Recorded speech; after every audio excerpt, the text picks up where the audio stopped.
Assalomu alaykum, kanalimiz a'zolari. Mana xudo xolasa keyingi ishlarimizni ham olib kelib o'rnatdik. Bu yetimizga high-tech fasonda dabollik qilib, bitta-bittadan olib kelib o'rnatdik. Mana ko'rishingiz mumkin. Dabollarini yoqqan bo'lsa, bitta like, podpiska bosib qo'yasizlar. Dabollari xudo xolasa chiroyli qilib, yo'l oynalar solib, chiroyli qilib olib kelib o'rnatib berdik. Xudo xolasa ishlarimiz akamiz ham YouTube'dan ko'rib, o'sha qilib buyurtma berdi, olib kelib o'rnatib berdik. Mana ishlarimiz ko'rishlari, zamoylarimiz ham toza zamoylardan.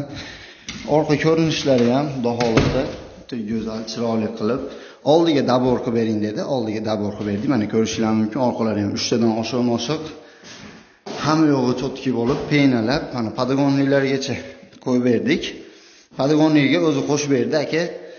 Mancha bo'lar ekan desam, bo'ldi-ku, qo'yib chiroyli qilib kelvering dedi. Xudo xolasa qo'yib berdik. Xo'p, bu yetimiz. Aka, bu yetimiz qayerda endi? Bitta og'iz gapirib bering endi. Aka tumani Ezbori qishloq, kommuna. Ishlarimiz yoqdimi aka? Yoqdi, yaxshi bo'ldi. O'zim YouTube'dan ko'rib, tomosha qilib. YouTube'dan ko'rib, zakasini oldim, men olib kelishim o'rnatishib ketdi, yaxshi. Xudo xolasa hammamizga yaxshi kunlarga nasib qilsin.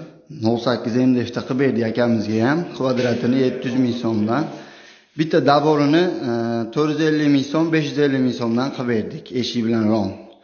Akamizga bonus qilib, chiroyli qilib, glansli laklarda oynalarni yo'divi qilib olib kelib o'rnatib berdik. Kimga qanaqa MDF eshiklari kerak bo'ladigan bo'lsa, bemalol murojaat qila olasizlar. Nomerlarimiz 88lik 332 1166. Vodiy bo'ylab olib borib o'rnatamiz. Toshkent vohalariga kelishilgan holatda o'rnatib beramiz.